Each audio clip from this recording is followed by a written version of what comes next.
আসসালামু আলাইকুম। যুক্ত হয়েছি সেলিম এগ্রো ফার্ম থেকে।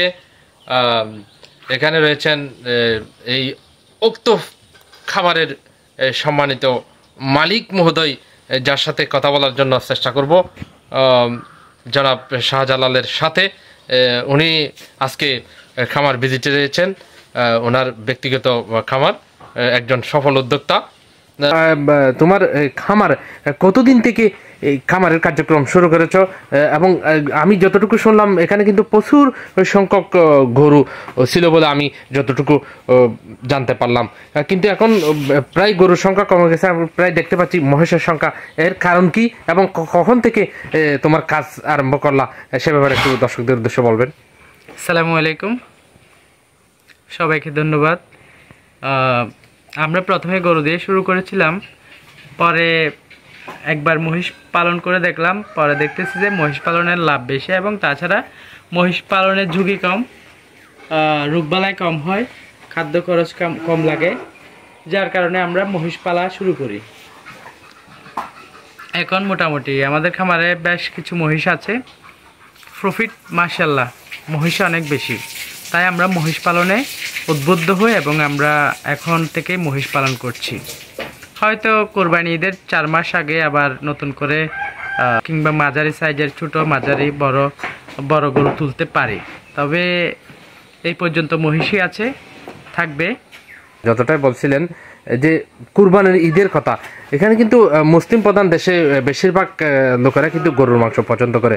সেক্ষেত্রে আপনার যে মহিষ বিক্রি করতে কি কোনো ধরনের সমস্যায় পড়েন, নাকি ঠিক সেম গরুর মতো বিক্রি হয়?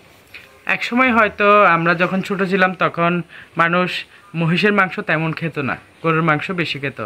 প্রেশারের রোগী বেশি পাওয়া যাচ্ছে, গরুর মাংস খেলে প্রেশারের সমস্যা হয়, তারপরে বাত ব্যথার সমস্যা হয়, অ্যালার্জির সমস্যা হয়, যার কারণে এখন মানুষ গরুর চেয়ে মহিষের দিকে ঝুঁকছে। আচ্ছা মামা, আমার সামনে যে একটা বিশাল আকারের মহিষ আমরা দেখতে পাচ্ছি, খুব সুন্দর, একেবারে চোখ বড় বড় চোখে আমাদের ক্যামেরার দিকে তাকিয়ে রয়েছে। মনে হচ্ছে উনি যেন সেলফির জন্য মোট নিয়েছে। ওই মহিষটা কি পরিমাণ ওজন হবে বলে আপনি মনে করেন? আসলে আমরা তো কষাই না, সঠিক ইনফরমেশন দিতে পারবো না, তবে হ্যাঁ আমরা ধারণা করেছিলাম এটা কেনার সময় 9.5 মন, এখন 10 মন প্লাস হবে। আচ্ছা, কি পরিমাণ টাকা পাবেন ইতিমধ্যে? আপনি কত টাকা দর দিয়েছেন এই মহিষটা?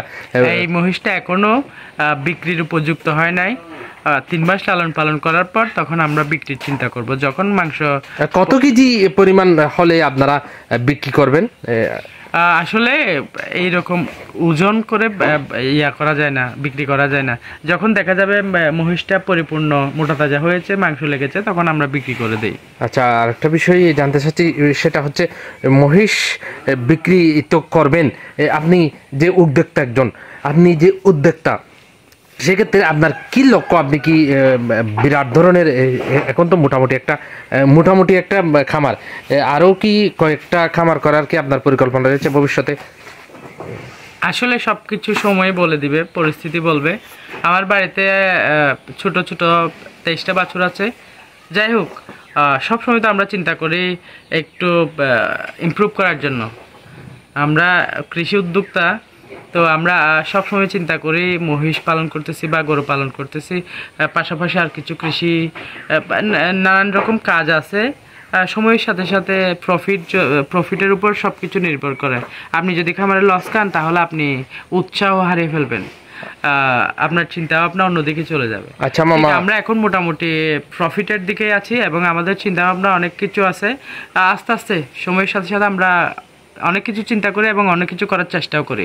আচ্ছা মামা, এই যে মহিষ মোটা তাজাকরণ করতে কিন্তু বিভিন্ন প্রকারের খাদ্যের প্রয়োজন। সেই খাদ্য সামগ্রী এখান থেকে কিন্তু দুর্গম জায়গা, এখানে সীমান্তবর্তী এবং দুর্গম জায়গা, এখানে যে আনতে মানে যাতায়াতের সময় কোনো ধরনের অসুবিধার সম্মুখীন হন কিনা, সে ব্যাপারে একটু বলবেন। আসলে আমরা মহিষকে মোটা তাজার জন্য স্বাভাবিক খাবারই দিই, যেমন খড়, ঘাস, তারপর দানাদার খাদ্য আনতে যেহেতু আমরা সীমান্তবর্তী এলাকার মানুষ, মাঝে মাঝে সমস্যা হয়, কিন্তু উদ্যোক্তা হিসেবে আসলে এই সমস্যা মনে করি না। আচ্ছা, ধন্যবাদ মামা আমার সুন্দর প্রশ্নের উত্তর দেওয়ার জন্য। দর্শক এতক্ষণ কথা বলছিলাম সেলিম এগ্রো ফার্মের মালিক ভাই মোহাম্মদ শাহজালালের কাছ থেকে, একজন সফল উদ্যোক্তা। যেখানে উনি যেমনটা বলছিলেন এখানে কিন্তু অসংখ্য গরু ছিল। গরুর চাহিদা যখন, যেহেতু কোরবানের মধ্যে গরুর চাহিদা বেশি বৃদ্ধি পায়, সেই কোরবানের ঈদ আসার আগে কিন্তু